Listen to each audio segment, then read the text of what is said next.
नमस्कार दोस्तों, आप देख रहे हैं लबास नाटक। इस समय हम नेहरू विहार में लगातार यूपी पीसीएस नॉर्मलाइजेशन को लेकर छात्रों में काफ़ी रोष है और चाहते हैं कि जो नॉर्मलाइजेशन को लेकर जो अलग अलग डिफरेंट शिफ्ट में पेपर होने वाला, तो छात्रों की मांग है कि एक ही शिफ्ट में पेपर हो। और इसमें छात्र काफ़ी तनाव भी महसूस कर रहे हैं, उनकी पढ़ाई नहीं हो पा रही। तो हमारे साथ एक यूपी पीसीएस के स्टूडेंट है जो तैयारी करते हैं। सर, आप कैसी तैयारी चल रही है आपकी? तैयारी भी बिल्कुल एक तरह से ठहराव हो गया, तैयारी नहीं चली। ठीक है, तैयारी भी मान के चली काफ़ी बाधित है। कोई कैलेंडर ना होने के कारण और कोई आगे एग्ज़ाम की डेट ना होने के कारण काफ़ी कंफ्यूज है कि किस चीज़ की तैयारी करें। यूपी पीसीएस की करेंगे, बिहार की करें, किसकी करें। कोई कैलेंडर नहीं दिया इन्होंने कि आरओ करें कि आरओ करें। डेट न देने के कारण काफ़ी दिक्कत हो रही है। लगातार ये नॉर्मलाइजेशन का छात्रों के द्वारा विरोध किया जा रहा है, क्या समस्या, कारण क्या है इसका? हम भी विरोध कर रहे हैं। नॉमिनेशन का विरोध होने का कारण है कि आप नॉमिनेशन में कैसे डिसाइड करें कौन सा प्रश्न कठिन है, कौन सा प्रश्न सरल है इसका। और इससे पहले भी जो भी हुआ आपने हटाया, स्केलिंग का मुद्दा हटाया, इसी सब चीज़ों के लिए तो हटाया था, ताकि काफ़ी इसके चलते आपने कोर्ट नहीं साबित कर पाया था कि स्केलिंग क्या होता है। किसी का पता चलता है 20 नंबर बढ़ गया स्केलिंग, किसी का 20 नंबर कम हो गया, लड़के बाहर हो जाते थे। तो मैं इसका विरोध करता हूँ, सब प्रक्रिया का। इसमें है क्या प्रॉब्लम, क्या है, थोड़ा बताना चाहे तो? अगर इसमें प्रॉब्लम ये है कि ये आप इससे पहले ट्रिपल एसएससी का आप देखें, जो भी ट्रैक रिकॉर्ड रहा इनका, तो उसमें जो लड़का कोई किसी का 20 नंबर कम हो गया, किसी का 20 नंबर बढ़ गया है, तो इनका कोई ये कुछ बता दे भी तो नहीं ना कि मेरा क्या प्रक्रिया है, क्या नहीं प्रक्रिया है। आप कैसे किसी का कम कर दिए? जैसे कि दो सिंपल से उदाहरण मान ले लीजिए, किसी भी चीज़ का आप किसी से पूछ रहे हैं कि 1857 की क्रांति पूछ दिया, किसी से पूछिए कि बक्सर का युद्ध पूछ दिए। दोनों मैं एक जनरल उदाहरण दे रहा हूँ, तो आप दोनों प्रश्न में कैसे डिसाइड करें प्रश्न टफ है या इजी है? बताइए, आप डिसाइड नहीं कर पाएंगे ना। एक तरह से कहने की धांधली का रास्ता बन जाएगा। और मैं जो मानता हूं कि इसके माध्यम से भर्तियां फंसेंगी और कोर्ट जाएंगी। अब मान लीजिए कोई लड़का बॉर्डर पे, पहले क्या होता था कि 117 मेरिट गई है, मान लीजिए मैं 116 नंबर पाया हूँ, तो 0.5 नंबर से उनको पास कर दिया जाता था। और फिर 150 क्वेश्चन में 150 क्वेश्चन करके आ रहा हूँ, तो इससे क्या होता था कि जो मेरिट पे पहुंच गया, इससे क्या हो गया, अब ज़्यादा क्वेश्चन टच करेंगे तो पता चला कि आपको नॉमिनेशन प्रक्रिया में आपका क्वेश्चन घटा देंगे। बहुत सारी दिक्कतें हैं, इसलिए आपसे मैं विरोध कर रहा हूँ। 7-8 होने आप इसे एक SDM बना रहे हैं, डिप्टी SP बना रहे हैं। प्रदेश की सबसे बड़ी संस्था है और प्रदेश की सबसे बड़ी जॉब होती है। जैसे केंद्र पे आपका UPSC होता है, उस प्रदेश की सबसे बड़ी संस्था है। आप इतने बड़े पद पे भेज रहे हैं, तो आप कैसे किसी को डिसाइड कर सकते हैं कि लड़का कमज़ोर है, छात्र है या फिर तेज छात्र है? इस प्रक्रिया को हटाइए और एक शिफ्ट में कराइए, एक पेपर कराइए, वो एक मानदंड बनाइए। जितना भी मेरिट जाए, मैं मेरिट का कभी नहीं हमने विरोध किया है कि आपका मेरिट क्यों, कैसे गई, क्या गई, हमने कभी नहीं। जो आप मेरिट बनाए, जो एलिजिबल हुआ, मेंस दिया, इंटरव्यू दिया अपना, ठीक है, आप सेलेक्ट किए। जो लगातार पेपर का टाइमिंग काफ़ी चेंज हो रहा है, कभी मार्च में था, फिर अभी अक्टूबर, या जो भी अलग अलग डेट आ रही हैं, इससे कितना लोगों का खर्चा बढ़ रहा है या तनाव बढ़ रहा है? इससे काफ़ी तनाव बढ़। साल भर में कोई एग्ज़ाम नहीं हुआ, हम लोग काफ़ी फ्रस्ट्रेट हैं। कोई एग्ज़ाम का डेट नहीं दे रहे हैं, पढ़ाई में कोई भी नहीं पढ़ पाता। एक जैसे डेट रहता है, मान लीजिए कंटिन्यू उन्होंने कोई डेट दे रखा, तो आदमी पढ़ने में फ्लो, आदमी पढ़ाई होती है एक फ्लो में। अभी पढ़ाई बिल्कुल बाधित है। अब हम लोग इतना कंफ्यूज है कि आपको पता है कि बिहार PCS 13 दिसंबर को होने वाला है। आर सुनने में डेट 7-8 को रख रखी है और 22-23 जुलाई को रख रखी है आर की। तो बताइए कि मैं कैसे बताऊँ? अब इन्होंने तो अभी डेट नहीं दिया है कि मैं कराऊँगा नहीं कराऊँगा।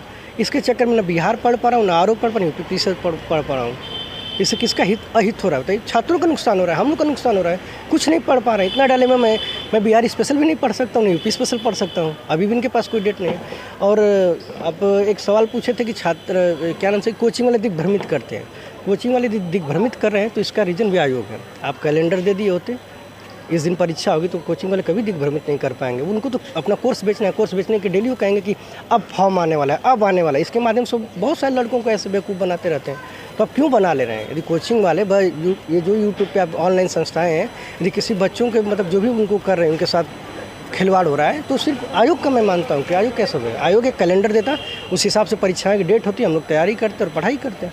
तो अभी नेहरू विहार के छात्रों की क्या मांग है सरकार से? नेहरू विहार के हम लोग गांधी विहार गए थे, भी कैंडल मार्च भी निकाले थे। इसके खिलाफ मांगे कि 1 डे 1 शिफ्ट यही एग्ज़ाम का। हाँ, जो पहले प्रक्रिया चली आ रही है, आप अधिकारी बनाने ग्रुप D का एग्ज़ाम, आप मुझे कोई भी सर्विस छोटी बड़ी नहीं है, तो लेकिन हाँ, आप ग्रुप D का एग्ज़ाम नहीं है ना कि आप क्या नाम से कि किसी को 10 नंबर अधिक कर देंगे, किसी को 20 नंबर कम कर देंगे। मान कोई ज्योग्राफी का स्पेशल लड़का है, उसको हर चीज़ पता है, तो उसमें मैं नॉन ज्योग्राफी बैकग्राउंड से, मैं बीटेक बैकग्राउंड से, मुझे उतना ज्योग्राफी नहीं आता, लेकिन कहीं ना एक दिन एग्ज़ाम होता था, एक प्रश्न होता है, तो वो भी वहीं करेंगे, मैं भी वहीं करूँगा किसी को पता चले दूसरे शिफ्ट में अलग क्वेश्चन आ गया, किसी को अलग गया। तो ये सब कैसे डिसाइड करें कि लड़का कमज़ोर, जो बीटेक किया कमज़ोर है, और मान ली उसका सब्जेक्ट मिल गया, उसने कर ले गया।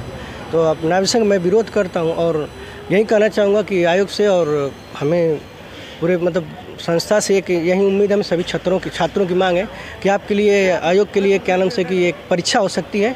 ये हम लोग के पूरे परिवार के साथ, मतलब परिवार के साथ, अपने दोस्तों के, माँ बाप, भाई बहन, सबका एक हम लोग का एक सपना है। तो आप परीक्षा कराइए, आप परीक्षा को वो करिए, परीक्षा कराइए, सपनों के साथ मत खेलिए। आपके लिए छोटी परीक्षाएँ होती है, हम लोग का सपना है, ठीक है। अगर ये नहीं होता तो फिर क्या करेंगे आप लोग?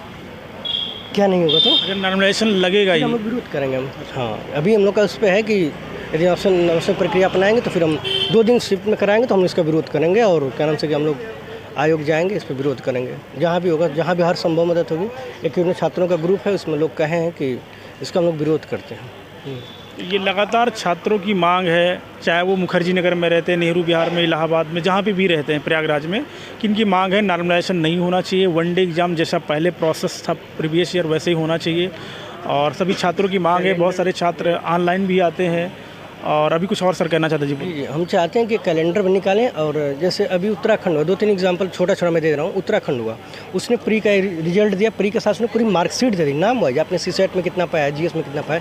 इसी तरह आयोग से हम लोग चाहते हैं, आप मेरा मार्क्स नहीं देते, मान लीजिए कि 117 बाई 120 मेरिट गई, 120 इस बार मेरिट 22 गई थी, आप मार्कशीट नहीं दे रहा, मैं पाया 120 नंबर, आप मार्कशीट नहीं देंगे तो मुझे एक क्वेश्चन बढ़ाना, कोई मान लीजिए 110 पाया, कोई 90 पाया, तो उसको मान लीजिए 10 क्वेश्चन लीड लेना, अभी मतलब वो करना है, बढ़ाना है, तो कैसे बढ़ाएगा? मार्कशीट नहीं दे रहा है। अदर आपका बिहार आता है, पूरा कैटेगरी वाइज आपकी पूरी मार्कशीट दे देता है, आपने मार्कशीट नहीं दे रहा है। इससे और लड़का ये है कि उसकी तैयारी बाधित होती है, समझ नहीं पा रहा है कि मैं क्या करूँ, मैं कहाँ फेल हो गया। जब वो इस चीज़ का मूल्यांकन नहीं कर पाए कि मैं कहाँ फेल हूँ, तो फिर अपनी तैयारी को कैसे इंप्रूव करेगा? तो मैं चाहूँगा आयोग को कि आप इस नाम से तो हटाइए ही, इसके साथ साथ आप क्या करिए कि प्री का जब रिजल्ट देते हैं उसके साथ आप मार्कशीट दीजिए, आंसर की दीजिए कि किस क्वेश्चन का आंसर आप सही मान रहे हैं। यही हम लोग की मांग है, बहुत सारी आयोग से मांग नहीं है। देख, आप आयोग संस्था बनी किस लिए? हमारे लिए बनी है, छात्रों के लिए तो संस्था बनी है, तो छात्रों की मांग को सुनना चाहिए ना। जैसे छात्र चाहते हैं वैसे आप करिए ना, कि आप मनमौजी कह देंगे हम 2 दिन कराएंगे, 4 दिन कराएंगे, ये कौन सा तरीका हुआ? आप छात्र के हित में देखिए, छात्र की क्या मांग है, छात्र के लिए संस्था बनी है। छात्र आप एग्जाम करेंगे, आप सेलेक्ट करने के लिए बैठे हैं, तो सिलेक्शन की एक प्रक्रिया जो है वो छात्रों के लिए जब बना है, तो एक शिफ्ट में करवाइए आप एग्जाम। पूरे छात्रों को मेरी मांग नहीं है, लखनऊ, इलाहाबाद, दिल्ली से लेकर हर सबकी क्या मांग है कि एक दिन में 1 डे 1 शिफ्ट। तो हम यही चाहते हैं कि परीक्षा एक दिन हो और जो भी चीज़ें हों अदर स्टेट को भी फॉलो किया जाए। जैसे अभी राजस्थान हुआ, हरियाणा हुआ, झारखंड हुआ, बिहार हुआ, इन्होंने कैलेंडर दे रखा है 1 साल का, तो आप उसी कैलेंडर दीजिए कि हम इसी दिन की एग्ज़ाम कराएंगे। हम लोग तो सीएम साहब को भी, सीएम के पोर्टल पे भी हम लोगों ने ट्वीट किया है कि इसको भी आप ध्यान रखा। जैसे हर चीज़ों में अभी कहते हैं कि क्या मतलब पेपर आउट हो जा रहा है, एक बार बताइए, हर चीज़ का पता लगा रहे हो, पेपर अब आउट करेंगे, गुरु को पता नहीं लगा, मतलब कैसी आपकी संस्था है बताइए? कहने कि आप इस तरह से ये सब भाषाएँ बोल के कि पेपर आउट हो जा रहा है, आप प्रदेश को बदनाम कर रहे हैं। अदर स्टेट के जो कमीशन हो तो एग्ज़ाम करा ले जा रहे हैं, आप एग्ज़ाम नहीं करा पा रहे हैं। आप संस्था तो आप अपनी छवि तो खराब करें, प्रदेश की छवि खराब करें कि यूपी में एक तरह से हो जाएगी, टैग लग जाएगी कि ये क्या नाम से कि ये यहाँ पेपर आउट हो, एग्ज़ाम से पहले ही पेपर आउट हो जाता है। अभी हाल ही में ट्रेंड में चल रहा था। हाँ, तो ये सब चीज़ें मत करिए। प्रदेश के साथ हम लोग भी बदनामी होती है। यदि मैं अदर स्टेट में जाता हूँ, यदि मैं कुछ से पूछेगा तो लोग बाद में शर्माने लगे, मैं यूपी से हूँ, अरे भाई वहीं से होना जहाँ पेपर आउट हो जाता है। तो इससे आप अपनी छवि के साथ साथ पूरे प्रदेश की छवि खराब कर रहे हैं। आयोग को इसी ध्यान देना चाहिए। शायद मुझे लगता है कि कोई सलाह देने वाला नहीं है, ये सब सलाह देता तो सही चीज़ें हो जाती। आपको करना चाहिए, स्टूडेंट की बात स्टूडेंट के लिए बने तो आप स्टूडेंट के हित में करिए, 1 डे 1 शिफ्ट बस। बहुत बहुत धन्यवाद आपको। जी धन्यवाद। तो ये छात्र हैं, लगातार इनका विरोध हो रहा है, मतलब विरोध कर रहे हैं छात्र। तो ऐसे बहुत सारे लोग कैमरे पे सामने भी नहीं आना चाहते हैं, तो ऐसे ये मांगे हैं कि नॉर्मलाइजेशन नहीं होना चाहिए, 1 डे 1 एग्ज़ाम में पेपर होना चाहिए जैसे पहले होता था। बहुत बहुत धन्यवाद। देखते रहिए लबासना तक।